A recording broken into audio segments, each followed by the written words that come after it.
ଏବେ आंचलिक पाणीपाग विज्ञान केन्द्र पक्षर एक बड़ खबर सामनाक आसी।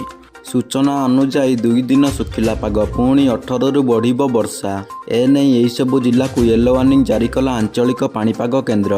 एने आग को केउ जिला को केते प्रतिशत वर्षा हेबो, केउ जिले में यार प्रभाव अधिक रु अधिक मात्रा रहिबो ता नहीं संपूर्ण अपडेट जानिबा। किंतु ता पूर्व वीडियो गुटे लाइक करंतु, सांगसाथी मानक सहित अधिक रु अधिक मात्रा रे शेयर करंतु। जदि आम चैनल में प्रथम थर पई वीडियो देखुथांती ताले एबे सब्सक्राइब करी बेल आइकन को ऑन करी रखंतु, जहा द्वारा पाणीपागर लाटेस्ट अपडेट आपण माने सर्वप्रथमे आम चैनल में पाई परिबे। ताहले लेट न करी चलंतु खबर उपरे नजर पकाइबा। सूचना अनुजाई उत्तर छत्तीसगढ़ और संलग्न अंचल उपरे गतकाली रहिथिबा सदृश लघुचाप बलय एबे पूर्व मध्य प्रदेश और संलग्न अंचल रे रहिछि। यह राज्य ठारू दूर रे रहिथिबारु आजि ठारू राज्य रे वर्षार विस्तृति कमिछि।